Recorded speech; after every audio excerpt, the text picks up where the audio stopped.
GDN take channel में दोस्तों आपका स्वागत है। दोस्तों आज मैं आपको इस वीडियो में, जैसे कि आप मेरे हैंड में देख रहे होंगे दोस्तों, ये 12 वोल्ट और 3 एम्पियर का चार्जर होता है। इससे डीसी सप्लाई मिलती है। दोस्तों देखिए यहाँ पर मेंशन भी है 12 वोल्ट 3 एम्पियर डीसी। इस जो एडेप्टर है इसका यूज कहाँ होता है, जैसा कि आप सामने देख रहे हैं ये डीसी फैन है। इसके अंदर एक 12 वोल्ट की बैटरी इनबिल्ट रहती है। इसको बैटरी को चार्ज करने और इस फैन को चलाने में यहाँ पर सॉकेट लगाया जाता है और इस फैन का यूज होता है। तो दोस्तों इसमें आज समस्या ये आई है कि जो ये केबल देख रहे हैं यहाँ से, ये बर्न होकर शॉर्ट होकर यहाँ से जल गई है और ये खराब हो गई है। तो आज मैं इस वीडियो में इसको रिपेयर करूँगा। और ये जो बाहर से हम लोग अडेप्टर लगाते हैं, देखिए यहाँ से केबल देख रहे होंगे आप, ये क्योंकि ये मेड इन चाइना टाइप के ही होते हैं, क्वालिटी इतनी अच्छी नहीं होती है इनकी, ना ड्यूरेबल होते हैं।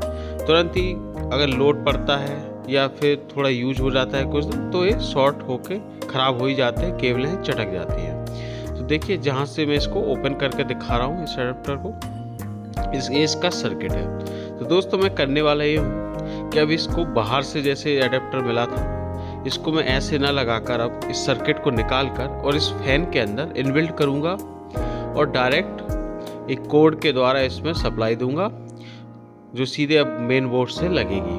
तो मैं वो सब प्रोसेस आपको करके दिखाऊंगा। सो यहाँ से मैं देखिए इसको ओपन कर लिया है, ये इसका सर्किट है मेन, बाकी एक कवर जिसके अंदर ही सेफली रखा रहता है। ये देखिए छोटा सा सर्किट है, इसमें कुछ कंपोनेंट वगैरह लगे हुए हैं। सो यहाँ से आपको मैं दिखा देता हूँ, देखिए ज़्यादा बड़ा नहीं है, सो आराम से इजीली ये फैन में फिट हो सकता है। इसके अंदर काफ़ी स्पेस होता है इस फैन के अंदर, क्योंकि इसके अंदर सिर्फ एक बैटरी लगी होती है, जैसा कि मैं अभी इसको ओपन करके दिखा रहा हूँ। इसमें पीछे काफ़ी नट बोल्ट से कसा रहता है। सो इनके जो पैच है मैं इनको यहाँ से स्क्रू ड्राइवर की मदद से निकाल लेता हूँ और आपको फिर दिखाते हैं इसके अंदर इंस्टॉल करके। सो देखिए आप देख रहे होंगे ये चारों तरफ इसके पैच लगे हैं। सो इनके लिए मुझे एक स्क्रू ड्राइवर की चाहिए होगा। सो यहाँ पर देखिए ये स्क्रू ड्राइवर है, इसमें काफ़ी टाइप के आपको पैच मिल जाते हैं, इस जो पैच को खोलने के लिए काम आते हैं। इसके देखिए ड्राइवर काफ़ी तरह के होते हैं। सो इस प्रकार के ये भी मेड इन चाइना ही है।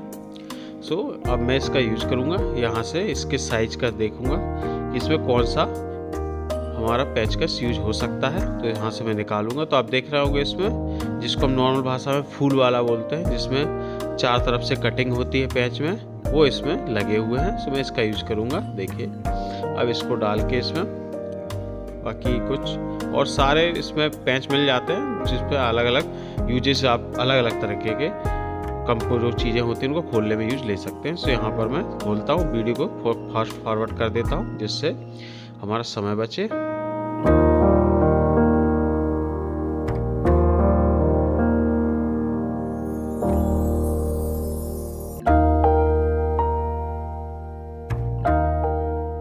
यहाँ पर सारे जो स्क्रू थे ये खोल लिए हैं।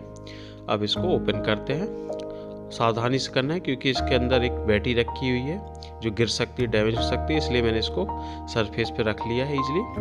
अब इसको ओपन करके दिखाता हूँ। तो देखिए ये ब्लैक कलर की ये बैटरी होती है।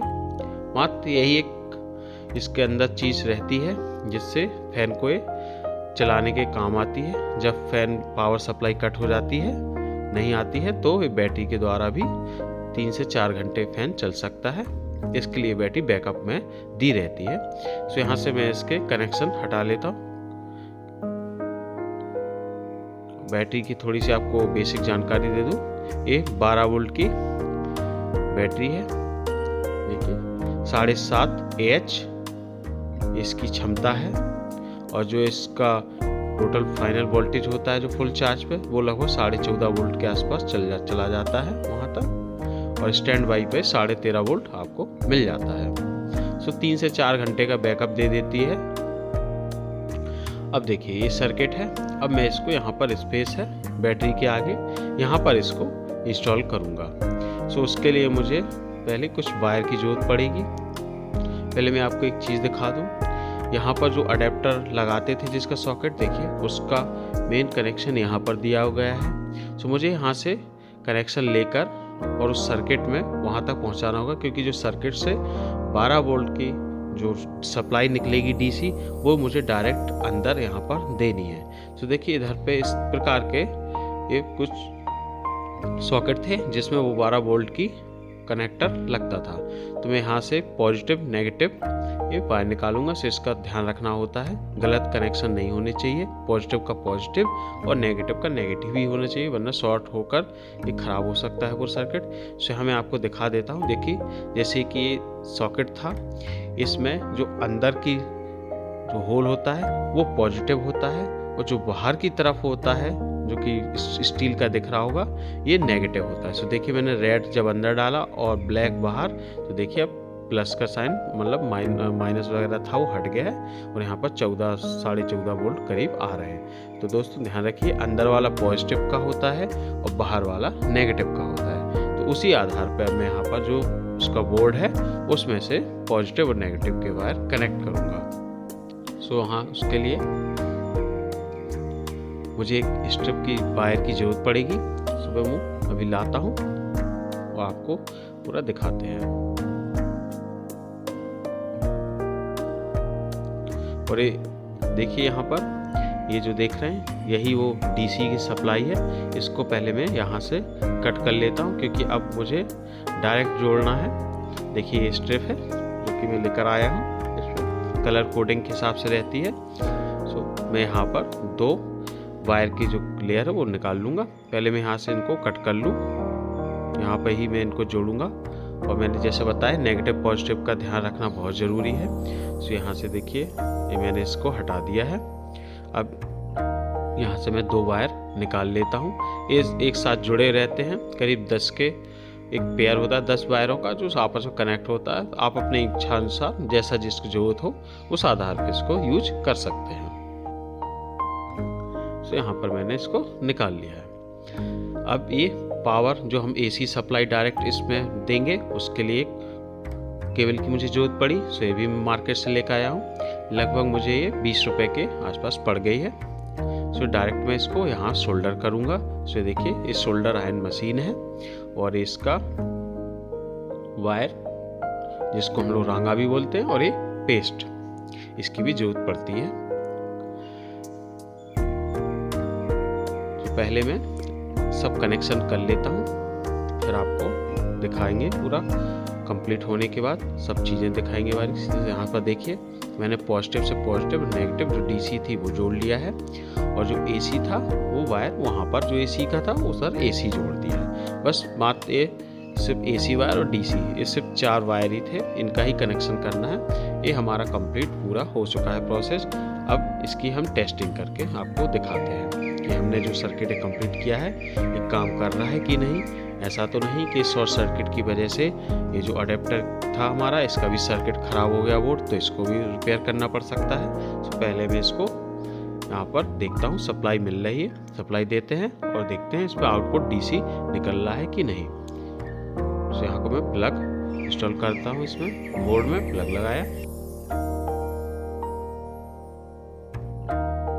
और देखिए जैसी सप्लाई दी रेड एलईडी जल गई है, सप्लाई स्टार्ट है, मतलब बोर्ड बिल्कुल सही है, इसमें किस प्रकार की कोई समस्या नहीं है। यहाँ पर लाइट आ रही है और अंदर भी देखिए लाइट जा रही है बिल्कुल।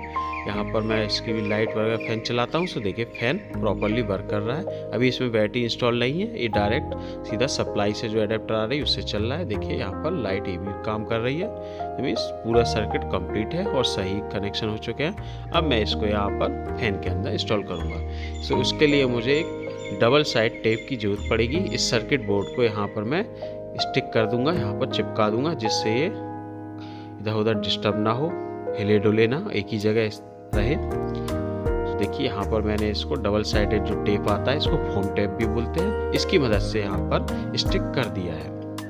अब जो वायर है इसके अंदर से जो एसी की हमारी केबल निकली है, इसको भी मुझे इसे प्रॉपर होल पीछे से दिया हुआ है, वहाँ से मैं अच्छे से निकालूंगा और उसको भी ठीक से एक केबल टाई की मदद से वहाँ पर कस दूंगा, जिससे कि वायर खिंचे नहीं, टूटे नहीं और किसी प्रकार की शॉर्ट सर्किट ना हो।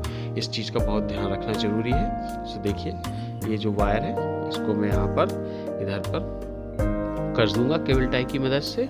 तो यहाँ पर पीछे जो देख रहे हैं आपके होल, यहाँ से इस प्रकार से लगाकर और मैं कस दूंगा। यहाँ पर पहले से ही होल है जिस पे वायर आराम से बाहर निकल सकता है, तो उसकी मुझे जरूरत नहीं पड़ी। देखिए इधर कस देंगे। अब ये वायर यहाँ पर अच्छे से कसा रहेगा, जिससे ना ये शॉर्ट होगा ना टूटेगा, और ये जो हमारे पूरा अडेप्टर का सर्किट बोर्ड है इसमें भी डिस्टर्ब नहीं रहेगा। तो ये दोनों का ध्यान रखना जरूरी है कि कोई भी आप किसी भी प्रकार की चीज़ इलेक्ट्रॉनिक काम करें उसमें कसावट और उसकी सेफ्टी के फीचर का बहुत ध्यान रखना होता है। तो देखिए यहाँ पर ये अच्छे से कस गई है। अब ये आगे पीछे बिल्कुल ही मूवमेंट नहीं हो रही है।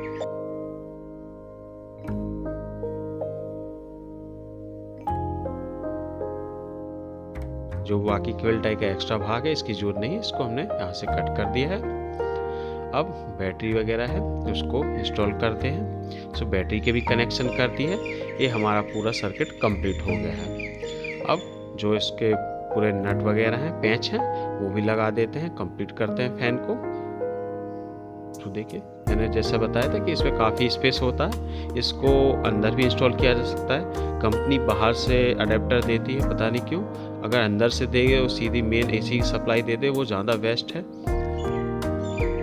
यहाँ पर पूरे कनेक्शन में कर देता हूँ, फिर आपको फाइनल टेस्टिंग कर दिखाते हैं कि हमारा फैन जो है कैसे वर्क कर रहा है। और अब जो अडेप्टर हम साथ में लेके इसके घूमते थे, अब उसकी जरूरत नहीं है क्योंकि सब अंदर इनबिल्ट हो चुका है। तो देखिए यहाँ पर पूरे कनेक्शन हो चुके हैं। अब हमारा फैन बिल्कुल रेडी है वर्किंग करने के लिए। अब जो एसी की इसकी कोड है देखिए मैं दिखाता हूँ। ये पीछे से इस प्रकार से, ये तो डायरेक्ट मोटर में गई है जो डीसी सप्लाई है, और ये एसी की कोड है। अब सीधा इसको बस प्लग में लगाना है और स्विच चालू, और हमारी सप्लाई चालू हो जाएगी। अब किसी प्रकार की इसमें अडेप्टर की जरूरत नहीं है जो बाहर से एक्स्ट्रा लटकाना पड़ता था और शॉर्ट वगैरह हो जाते हैं। अब इसकी बिल्कुल ही सेफ है, वो अंदर अच्छे से इसका सर्किट फिट हो चुका है। सो इसका मैं आपको पूरा टेस्टिंग दिखाता हूँ। सो इस केबल को हम अपने बोर्ड में लगाते हैं और स्विच चालू करते हैं। देखिए सप्लाई देते ही रेड इंडिकेटर जल गया है और यहाँ पर लाइट जल रही है, और इसका जैसे फैन चलाऊंगा वो भी कंप्लीट चलेगा। तो देखिए फैन भी चालू किया। तो दोस्तों इस प्रकार से देखिए फैन भी वर्क कर रहा है। तो ये फैन अब लगभग जैसे कि एसी फैन चलता है कि हमारे पास जो कोड रहती है उसको हम सप्लाई में देते हैं और चल जाता है, सेम उसी प्रकार का ये कंप्लीट हो चुका है दोस्तों। सो दोस्तों इसी तरह की भिन्न भिन्न भांति की मैं जानकारियाँ अपने चैनल पर लाता रहता हूँ और देता रहता हूँ। हो सकता है काफ़ी लोगों के कुछ काम की रहती हैं कुछ जानकारियाँ। सो दोस्तों आप अगर चैनल पर नए हैं तो चैनल को सब्सक्राइब कीजिए और इसी तरह की जानकारियों का आनंद लेते रहिए, नॉलेज को बढ़ाते रहिए। मिलते हैं नेक्स्ट वीडियो में नई जानकारी के साथ। अपना ध्यान रखिए। थैंक यू दोस्तों। ये देख रहे होंगे दोनों वायर जो कि एसी और डीसी की थी, अब ये किसी काम की नहीं, सो मैंने इनको निकाल लिया है। काफ़ी ख़राब क्वालिटी की रहती है, बहुत अच्छी नहीं रहती है, वरना ड्यूरेबल चले अच्छी चले। ये मेड इन चाइना सामान ऐसा ही रहता है, क्वालिटी इतनी अच्छी नहीं मिलती है।